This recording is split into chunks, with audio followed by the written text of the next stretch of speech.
فاسألوا أهل الذكر إن كنتم لا تعلمون بالبينات والزبر কবরকে সামনে রেখে দোয়া করা যাবে কিনা, হাত তুলে কিংবা না তুলে। কবরের সামনে, বিশেষ করে দাফনকালে, এখানে আপনি বলেছেন কবরকে সামনে রেখে, কিন্তু আমরা দেখেছি এটা দুটো অবস্থা আছে। একটা হলো আমরা নতুন কোনো মুসলিম ভাই কিংবা বোনকে দাফন করলাম, আর আরেকটা হলো কবর জিয়ারতে গেলাম। আচ্ছা, এখন দাফন করার পরে আমরা যে হাদিসটা সুনান আবি দাউদ সহ আরও একাধিক গ্রন্থে পাই সহিহ সনদে, সেটি হচ্ছে কি, কানান নবী সাল্লাল্লাহু, এটা উসমান ইবনে আফফান রাদিয়াল্লাহু তাআলা আনহুর বর্ণনা। তিনি বলছেন, কানান নবী সাল্লাল্লাহু আলাইহি ওয়াসাল্লাম ইযা ফারাগা মিন দাফনিল মাইয়িত ওয়াকাফা আলাইহি। নবী সাল্লাল্লাহু আলাইহি ওয়াসাল্লাম যখন কোনো মৃত ব্যক্তির দাফন থেকে ফারেগ হতেন, তখন তিনি সেখানে দাঁড়াতেন। ফাকালা, বলতেন, ইস্তাগফিরু লিআখিকুম, তোমরা তোমাদের ভাইয়ের জন্য ইস্তেগফার করো, ওয়াসালু লাহু বিত্তাসবিত, এবং তার জন্য সাবিত কদম থাকার প্রার্থনা করো। আল্লাহুম্মা সাব্বিতহু, আল্লাহুম্মা সাব্বিতহু, আল্লাহুম্মা গফির লাহু, আল্লাহুম্মা গফির লাহু, এভাবে তার জন্য দোয়া করো। আর আল্লাহুম্মা সাব্বিতহু, আল্লাহ, হে আল্লাহ, তাকে এই যে এখন প্রশ্ন করা হবে, তাকে তোমরা সেই প্রশ্ন, তাকে তুমি সেই প্রশ্নকালীন সময় সঠিক জবাব দিয়ে সাবিত কদম রাখো। ফাইন্নাহুল আনা ইউসআল, কারণ এই ব্যক্তি এখন জিজ্ঞাসিত হবে। নবী সাল্লাল্লাহু আলাইহি ওয়াসাল্লাম সেটা বললেন।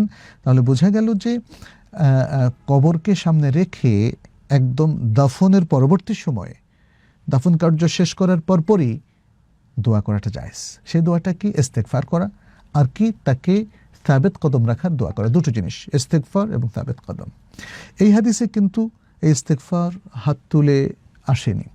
এই হাদিসে অবশ্য সবাইকে, অর্থাৎ যারা উপস্থিত থাকবে সবাইকে বলা হচ্ছে তোমরা সবাই ইস্তেগফার করো, কিন্তু সবাই একসাথে হাত তুলে সেরকম সুনির্দিষ্ট কোনো নির্দেশনা এখানে আসেনি। দোয়া করা যাবে না এমন কোনো কথা তো বলাই হয়নি, বরং দোয়া করতেই এখানে বলা হচ্ছে। সুতরাং আমরা বলবো, যেটা আমরা মদিনায় আমাদের শাইখদেরকেও দেখেছি, অনেকগুলো জানাজায় আমরা শামিল হয়েছি, এবং জানাজার পরে দাফন বাকিরের মধ্যে বিশেষ করে, আমি অবশ্য মুআল্লা যে কবরস্থান মক্কায়, সেখানে কখনো দাফনে ছিলাম না, কিন্তু মদিনার দাফনে ছিলাম। মদিনার দাফনে হাম্মাদ আনসারি, মদিনার প্রখ্যাত একজন মুহাদ্দিস, তার দাফনের দিনও আমি ছিলাম। সেখানে আমাদের অনেক শাইখদেরকে আমরা দেখেছি, ওই দিন তারা ছিলেন সেখানে। তারা সকলে মিলে একসাথে হাত তুলে একজনের নেতৃত্বে দোয়াটা আমরা দেখিনি। আমরা দেখেছি তারা প্রত্যেকেই নিজে নিজে যে যার মতো ইস্তেগফার করেছেন, এবং এই ইস্তেগফারটা যেটা বোঝা যাচ্ছে যে হাত তুলে হাত না তুলে দু অবস্থায় করা যায়, তবে সুনির্দিষ্টভাবে হাত তোলার কথা এখানে বলা হয়নি। আর যেহেতু আমভাবে যে কোনো দোয়াতে হাত তোলা, আল্লাহুম্মা গফির লাহু, এভাবে করতে অসুবিধা নাই, কিন্তু কবরের দিকে ফিরে যদি কেউ কেবলাকে পেছন রেখে বা অন্য দিকে রেখে দোয়া করেন, তখন মানুষের একটা ধারণা হতে পারে যে তিনি কবরওয়ালার কাছে কিছু চাচ্ছেন। অতএব আমরা বলবো ইস্তেগফার কিংবা এই তাসবিতের দোয়াটা হাত না তুলে করার জন্যে। এক। দ্বিতীয় হচ্ছে, যদি কোনো ব্যক্তি কবরে তিনি জিয়ারতের জন্য যান, তাহলে জিয়ারত করে চলে আসবেন। সেখানে নিজের জন্য, উম্মার জন্য, মানুষের জন্য দোয়া করার বিশেষ কোনো ফজিলত কোনো হাদিসে আসেনি, বরং রাসূল সাল্লাল্লাহু আলাইহি ওয়াসাল্লাম থেকে যেটা আমরা বিশুদ্ধ একাধিক রিওয়ায়াতে পাই, সেটা হচ্ছে তিনি বলেছেন, কুনতু নাহাইতুকুম আন জিয়ারাতিল কুবুর, আমি তোমাদেরকে কবর জিয়ারত থেকে নিষেধ করেছি। ফাজুরুহা, তোমরা এখন কবর জিয়ারত করতে পারো। ফাইন্নাহা তুযাক্কিরুকুমুল মাউত, কারণ কবর জিয়ারত তোমাদেরকে মৃত্যুর কথা স্মরণ করিয়ে দেয়।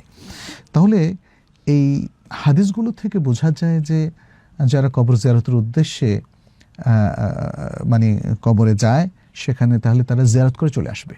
সেখানে আর কোনো কর্মকাণ্ড করা যাবে না, সেখানে কবর তওয়াফ করা যাবে না, কবরকে সামনে রেখে কান্না করা যাবে না, কবরকে সামনে রেখে দোয়া করা যাবে না, হাত তুলে হোক হাত না তুলে হোক, কারণ সে কবরস্থান দোয়া কবুলের বিশেষ জায়গা, এরকম কোনো হাদিসেই আসেনি। তাহলে আমরা যেটা মানে সাহাবাদের আমল থেকেও পাই, সেটার উপর ইখতিসার করা উচিত। কি? আব্দুল্লাহ ইবনে ওমর রাদিয়াল্লাহু তাআলা আনহুমা তিনি কবর জিয়ারত করতেন এভাবে, অর্থাৎ রাসূল সাল্লাল্লাহু আলাইহি সাল্লামের কবর এবং দুই খলিফার কবর। আসসালামু আলাইকা ইয়া রাসূলুল্লাহ, আসসালামু আলাইকা ইয়া আবু বকর সিদ্দিক রাদিয়াল্লাহু তাআলা আনহু, আসসালামু আলাইকা ইয়া আবাতি। বাস, শেষ। তার মানে হচ্ছে তিনি তো কবর জিয়ারত মানে কি সালাম দেওয়া, আপনি সালাম দিয়ে চলে আসলেন। আর আমরা আমভাবে কবর জিয়ারতের সময় যে দোয়াটা নবী সাল্লাল্লাহু আলাইহি ওয়াসাল্লাম থেকে শিখেছি সেটা হলো আসসালামু আলাইকুম দারা কওমে মুমিনিন ওয়া ইন্না ইনশাআল্লাহু বিকুম লাহিকুন নাসাল্লাহু লানা ওয়া লাকুম আল আফিয়া ইয়ারহামুল্লাহু আল মুস্তাকদিমিন মিন্না ওয়াল মুস্তাখিরিন। মানে দুটো riwayতের সমন্বয়ে এতটুকু দোয়া আমরা করতে পারি। কবরে আর কোনো আমল নেই, আর কোন কবরে দাঁড়িয়ে কোরআন পড়া, কোরআন খানি করা, সূরা ইয়াসিন পড়া, ফাতিহা খানি করা ইত্যাদি এগুলোর কোনো দলিল না আসার কারণে আমরা বলবো যতটুকু নবী সাল্লাল্লাহু আলাইহি সাল্লামের কাছ থেকে ইনফরমেশন আমরা প্রাপ্ত হয়েছি শুধু ততটুকু পড়ে এবং ততটুকু আমাদের মধ্যে সীমাবদ্ধ থেকে আমরা চলে আসব। ব্যাস, কবর কেন্দ্রিক আর কোনো ইবাদত, আর কোনো মজলিস বসানো, আর কোনো কর্মকাণ্ড চালু করা এটা শরীয়ত সম্মত নয়। তাহলে আমরা বুঝলাম যে একদম দাফনের সময় দোয়া করা যেতে পারে এবং সেই দোয়ার ক্ষেত্রে রেকমেন্ডেড হচ্ছে ইন্ডিভিজুয়ালি করা, ব্যক্তিগতভাবে করা, জামাঈভাবে করাটাকে পরিহার করা। আর দ্বিতীয় হচ্ছে যখন আমরা জিয়ারতের জন্য যাব তখনও জামাঈভাবে কখনো দোয়া করব না, এবং ব্যক্তিগতভাবেও সেখানে শুধু কবরকে সামনে রেখে যে জিয়ারতের সিস্টেমটা নবী সাল্লাল্লাহু আলাইহি ওয়াসাল্লাম আমাদেরকে শিখিয়েছেন ততটুকু আমাদের সীমাবদ্ধ থাকবে, এর বেশি বাড়াবো না। আল্লাহ আমাদেরকে তৌফিক দান করুন।